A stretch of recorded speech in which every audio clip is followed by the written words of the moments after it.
Share বাজারে বিমা কোম্পানির শেয়ার বেচা কেনা দাম দুইই বাড়ছে। গেল ৩ মাসে এ খাতে বিনিয়োগকারীদের বিনিয়োগ বেড়েছে ৩১% পর্যন্ত। এ সময় কোনো কোম্পানির শেয়ারের দাম বেড়েছে প্রায় ৮ গুণ, যা অস্বাভাবিক বলছেন পুঁজিবাজার সংশ্লিষ্টরা। এতে কারসাজির আশঙ্কাও করছেন তারা। তবে Bangladesh securities and exchange commission BSEC বলছে, কোনো যোগসাজশ নেই। ক্ষুদ্র বিনিয়োগকারীরা আগ্রহী হওয়ায় এ খাতে শেয়ারের দাম বেড়েছে। বর্তমানে বাজার মূলধনের শীর্ষে রয়েছে ফার্মাসিউটিক্যালস, ব্যাংক, টেলিযোগাযোগ ও জ্বালানি খাত। আর বিমা খাতের অবস্থান সবসময় পেছনে। তবে বেশ কিছুদিন ধরেই স্টক এক্সচেঞ্জে লেনদেনে বিমা খাতের প্রাধান্য দেখা যাচ্ছে। সাধারণ বিনিয়োগকারীরা ঝুঁকছেন বিমা কোম্পানির শেয়ারে। এতে বাড়ছে এ খাতের শেয়ারের বেচাকেনা ও দাম। চলতি বছরের সেপ্টেম্বরে শেয়ার বাজারে বিমা খাতে বিনিয়োগ ছিল ১২,০০০ কোটি টাকার বেশি।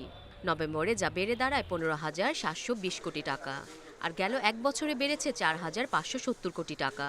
এর মধ্যে গেল ৪ মাসে এশিয়া ইন্স্যুরেন্স সহ বেশ কিছু বিমা কোম্পানির শেয়ারের হঠাৎ উত্থানকে অস্বাভাবিক বলছেন বাজার সংশ্লিষ্টরা। এই সময় প্রতিষ্ঠানটি ১৬ টাকার শেয়ার ১০০ টাকা ছাড়িয়ে গেছে। পাশাপাশি প্যারামাউন্ট, সিটি জেনারেল, গ্লোবাল ইন্স্যুরেন্সের শেয়ারের দরও বেড়েছে অনেক বেশি। ৩ মাসের ভিতরে এত একটা বৃদ্ধি পাওয়া, যদিও ইন্স্যুরেন্স সেক্টরে অনেক পরিবর্তন হয়েছে, নতুন চেয়ারম্যান এসে অনেক পরিবর্তন করেছেন কিন্তু তারপরেও এটা একটা অস্বাভাবিক, বিনিয়োগকারীদের সতর্ক থাকতে হবে। তবে সংশ্লিষ্টরা বলছেন, সম্প্রতি বিমা খাত নিয়ে বিএসইসির ইতিবাচক মন্তব্যের প্রভাব পড়েছে শেয়ার বাজারে। কোন সেক্টর কি ডিভিডেন্ড দেবে, আমরা ইন্স্যুরেন্স সেক্টর 20% দিবে, 50% দিবে, তারা ভালো করতেছে, অমুক এটা করবে, এটা সিকিউরিটি এক্সচেঞ্জ কমিশন বলতে পারবে। কোনো প্রকার ম্যানিপুলেশন আমরা সহ্য করব না। যদিও নিয়ন্ত্রক সংস্থা বিএসইসি বলছে, ক্ষুদ্র বিনিয়োগকারীরা লাভজনক মনে করে বিমা খাতের শেয়ার কিনছেন।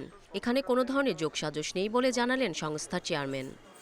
আমাদের সেকেন্ডারি মার্কেটের ট্রেড কোথায় কিভাবে হয় এই ব্যাপারে আমাদের কোনো রকমের যোগসূত্র নেই। ক্ষুদ্র বিনিয়োগকারীদের জন্য ছোট ছোট সেক্টরে ইনভেস্ট করাটা তাদের বিনিয়োগের সাইজের জন্য একটু সুবিধাজনক। করোনার মধ্যে ব্যবসা বাণিজ্য খারাপ হওয়ায় বিমা করার হার কমেছে। সেখানে বিমা কোম্পানির শেয়ারের দাম অস্বাভাবিক বৃদ্ধির বিষয়টি তদন্তের পরামর্শ বিশ্লেষকদের। Irin Khatun, Independent News, Dhaka.